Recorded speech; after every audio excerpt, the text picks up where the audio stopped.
গাজল কোগ্রিনের উদ্যোগে গাজল ব্লক প্রশাসন ও গাজল পঞ্চায়েত সমিতির সহযোগিতায় বুধবার সকালে 11টা নাগাদ গাজলের বিভিন্ন জায়গায় প্লাস্টিক নিয়ে সচেতনতা কর্মসূচি পালন করা হয়। প্লাস্টিক রাখার জন্য দোকানে দোকানে এবং বিভিন্ন টোটোতে ব্যাগ প্রদান করেন। মাইকের মাধ্যমে জনসাধারণকে সচেতনতা করেন প্লাস্টিক ও থার্মোকল ব্যবহার নিয়ে। এই কর্মসূচিতে উপস্থিত ছিলেন গাজল বিডিও সুদীপ্ত বিশ্বাস, গাজল ব্যবসায়ী সমিতির সম্পাদক বিধানচন্দ্র রায়, গাজল স্টেট জেনারেল হাসপাতালের সুপার অঞ্জন রায়, গাজল পরিবেশ রক্ষা সমিতির সভাপতি প্রকাশ কুমার বন্দ্যোপাধ্যায় সহ অন্যান্য আধিকারিক বৃন্দ।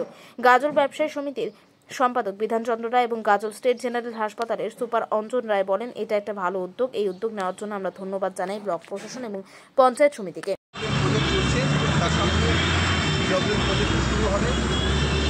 এলাকায় যত প্লাস্টিক আছে সেই প্লাস্টিকগুলো যদি আমরা আলাদাভাবে প্লাস্টিক কালেক্ট করতে পারি, এলাকাও পরিষ্কার থাকবে এবং আমাদের পিডব্লিউ আছে সেটাও চলবে, গাজলবাসীর উপকৃত হবে। এই উদ্দেশ্যে সব দোকানে দোকানে সমস্ত বাড়িতে গিয়ে আমরা একটা করে ব্যাগ আমরা দিতে চাইছি এখানে।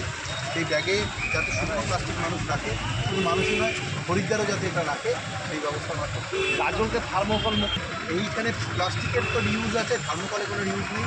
আমরা আমাদের সঙ্গে বিধানবাবু রয়েছেন, আমাদের আমরা সবাই মিলে উদ্যোগী হয়ে করবো গাজল থার্মোকলের যাতে ইউজ না হয় সেই ব্যবস্থা সেই আজকে কি কর্মসূচি এলাকায় যে জায়গাগুলো একটু নোংরা আছে সেই জায়গাগুলো স্পেশাল ক্লিনিং ড্রাইভ, এটা জেলা এবং রাজ্য সরকারের নির্দেশ আছে। বর্ষাকাল ডেঙ্গু যাতে না হয় সেইগুলো নিচ্ছি। আমাদের এখানে বেশ কিছু ড্রেন আছে, বড় একটা দিঘি আছে কালীদিঘি নাম, সেখানে ময়লা হয়ে আছে, সেগুলো ক্লিনিং নিচ্ছি। সঙ্গে আমরা দোকান এবং বাড়ি বাড়ি গিয়ে এই প্লাস্টিকের ব্যাগ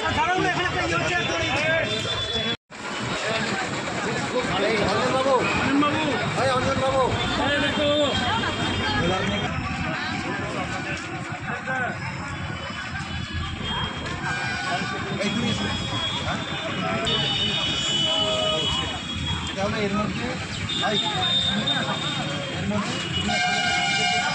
তোমার দোকানে বা স্যার মাইকটা নেন কেন, যেটা করতে হবে তুমি তাকে বলবে যে এইটা যেন শুকনো প্লাস্টিকটা এর মধ্যে ফেলে দেয়, বা তোমার দোকানেও রোজ সকালে কিছু না কিছু শুকনো প্লাস্টিক হয় সেটা রাস্তায় ফেলবে না, এমনি রাস্তায় ধুলোটা ফেলে দাও, তুমি ঝেড়ে ঝুড়ে শুকনো প্লাস্টিকটা এর মধ্যে রেখে দেবে, এইবার শুধু শুকনো প্লাস্টিক, কোনো থার্মোকল নয়, কোনো ভেজা প্লাস্টিক নয়। এইটা যেই ভর্তি হয়ে যাবে তুমি ফোন করবে, তোমার এখানে নিয়ে চলে যাবে। বোঝা গেল? এইটুকু উদ্যোগ আমাদেরকে সঙ্গে রাখতে হবে। এবং এটা আবার তোমার প্রথমটা ফ্রি দিলাম, তোমার যদি মনে হয় যে আরও লাগবে খুব সামান্য মূল্য আমরা দিয়ে দেবো। ঠিক জানাচ্ছি যে এরকম একটা উদ্যোগ আমরা সমস্ত দোকানদারের পক্ষ থেকে আমরা বলছি যে আমরা পূর্ণ সহযোগিতা করব এবং দোকানদারেও বলছি যে আমরা যদি সচেতন না হই তাহলে কিন্তু প্রশাসন পারবে না। আমাদের প্রত্যেকটা দোকানদারকে এই স্যার যেটা বললো সেভাবে আমরা কথা শুনে কাজ করব। এটা ফুল হলে এখানে নাম্বার আছে, নাম্বার থেকে ফোন করলেই নিয়ে যাবে। আমরা সবাইকে অনুরোধ করছি যে সবাই এই যুদ্ধে সামিল হন। আর যদি শুকনো ছোট কার্টুন বড় কার্টুন যেটা দোকানে থাকে, আমি দোকানে দাঁড়িয়ে যেহেতু কথা বলছি, সেইগুলো দিতে পারে, কিন্তু ভেজা কিছু চলবে না।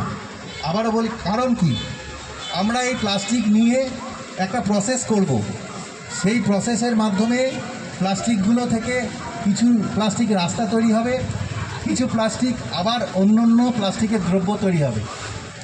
আমরা যদি দেখি যে এই প্লাস্টিক প্রসেস করতে পারছি না, তাহলে আমরা এই প্লাস্টিক নিয়ে একটা জায়গায় সমস্ত ভাগাড় হবে, তাতে কাজের কাজ কিছু হবে না। আপনাদের একটা ছোট্ট পদক্ষেপটা কি, যে শুকনো যে কোনো প্লাস্টিক জাতীয় যে নোংরাগুলো হয় যেগুলো আমরা রাস্তায় ফেলি। ব্যুরো রিপোর্ট, উত্তরের প্রহরী।